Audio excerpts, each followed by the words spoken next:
تمہاری شہرت میں اور اضافہ کرے، تمہاری صلاحیت میں اور اضافہ کرے. جی آج کل یوتھ میں ہم نے ایک ڈپریشن کا ایلیمنٹ پایا ہے. Everyone is frustrated, everyone does not know what to do, where to go. Youth کو یہ بھی نہیں پتا کہ بڑے ہو کے لائک ہمیں کیا کرنا ہے، کس ڈائریکشن میں جانا ہے. جس سے بھی بات کریں وہ یہی کہتے ہیں کہ ہمیں پڑھنا ہے اور باہر جانا ہے. what is the thing required to eliminate that element of frustration in the youth? دیکھیے بات ان کی بات بھی ٹھیک ہے نوجوان نسل کی کہ ماں باپ اتنا سب پیسہ لگاتے ہیں، اتنا سب کچھ کرتے ہیں. کس لیے سب کرتے ہیں؟ اس لیے کرتے ہیں کہ ان کی اولاد پڑھے لکھے، زندگی میں کوئی مقام حاصل کرے، کچھ کام کرے. اور اسی طرح سے پھر اس کی آنے والی نسل اس کو دیکھے اور اس کو اپنا رول ماڈل بنائے. جب وہ پڑھ لکھ کے پریکٹیکل زندگی میں داخل ہوتا ہے تو اس پر ہر چیز کے دروازے بند ہو جاتے ہیں، نوکری کے، آگے بڑھنے کے، صلاحیت کے. ہم کیسے لوگ ہیں؟ ہم میں کوئی چیز، کیا چیز ٹھیک ہے ہم میں؟ مجھے آپ بتائیے.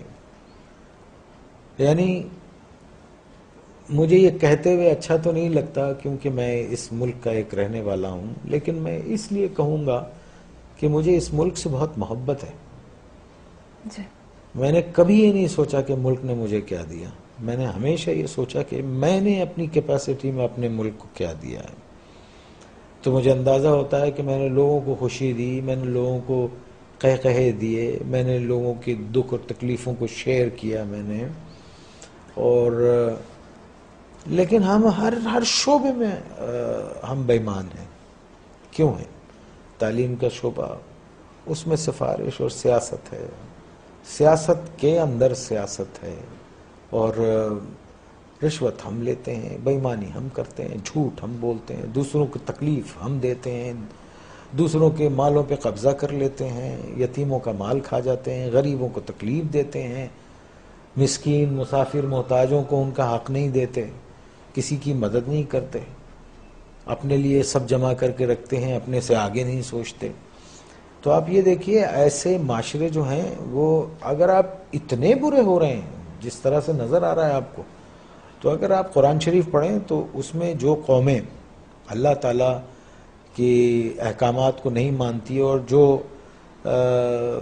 ان سب چیزوں میں نافرمانی میں جب بہت آگے چلی جاتی ہے تو اللہ نے کہا ہے میں ایسی قوم کو تباہ کر دیتا ہوں اور پھر ان کی جگہ دوسرے لوگ لے آتا ہوں. اللہ کہتا ہے کہ میرے لیے یہ کام کوئی مشکل نہیں ہے. تو ہم کو اپنے آپ پہ جو لکھ پتی ہے وہ کروڑ پتی ہونا چاہتا ہے، جو کروڑ پتی ہے وہ اربوں پتی ہونا چاہتا ہے، جو اربوں پتی ہے وہ اس سے زیادہ پیسے والا ہونا چاہتا ہے. یہ تو پوری دنیا میں ہو رہا ہے. نہیں، پوری دنیا میں ایک سلیقے اور ایک طریقے سے ہو رہا ہے. ٹھیک ہے. ایک آدمی جس کی تنخواہ 12,000 روپے مہینہ ہے، اس کے گھر کے اخراجات 80,000 روپے کے ہیں. یہ کون سی سائنس ہے آپ مجھے بتائیے کہ وہ اس کو پورا کرتی ہوگی؟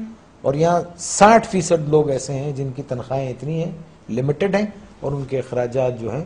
تو پھر کیا کرتے ہیں آپ؟ شارٹ کٹس مارتے ہیں، شارٹ کٹس مارتے ہیں. اور ایک بات یاد رکھیے، دیکھیے اگر آپ نے اپنی اولاد کو حرام کھلایا نا، حرام، بے ایمانی، چوری چکاری، ان سب چیزوں سے، لوٹ کے یہ سب چیزوں سے کھلایا، تو وہ آپ کے پاس وہ سارا ویسے ہی نکل جائے گا. آپ دیکھیے کبھی جمع کر کے نہیں رکھ سکتا وہ. اگر اس کے پاس رہے گا، جمع بھی ہوتا ہے، تو ایک ڈیزاسٹر ہوگا اور سب ختم ہو جائے گا. تو ہم کو ٹھیک ہونا چاہیے. ہم انسان ہیں، جانور نہیں ہیں.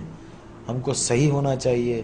ہم کو اس لیے دنیا میں نہیں بھیجا ہے کہ ہم دوسرے کے حقوق ماریں، چھین لیں لوگوں کو. 1200 روپے 800 روپے کے ایک موبائل کے لیے ایک جان لے لیتے ہیں ہم.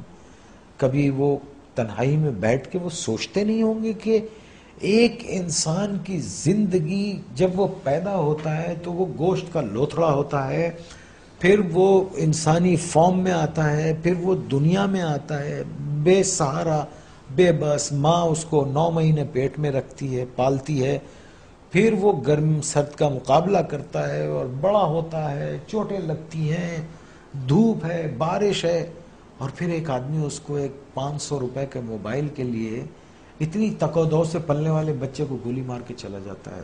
اللہ استغفر اللہ. آپ مجھے بتائیے یہ کیا جنون ہے؟ کیوں بھول گئے؟ دیکھیں نا کیوں بھول گئے ہیں کہ ایک دن اللہ نے کہا ہے نا قرآن میں کہ جاؤ گے کہاں تم؟ آؤ گے تو تم میرے پاس نا. اور پھر اللہ نے کہا ہے کہ میں تم کو سب بتا دوں گا کہ تم کیا کیا کرتے تھے. اور قرآن میں ہے کسی ایک بے گناہ انسان کا قتل، آئی کوٹ قرآن، کسی ایک بے گناہ انسان کا قتل ایسے ہے جیسے تم نے پوری انسانیت کو قتل کر دیا. اور ایک جگہ اللہ نے فرمایا اور اگر کسی ایک بے گناہ کی زندگی بچائی گویا تم نے پوری انسانیت کو بچا لیا.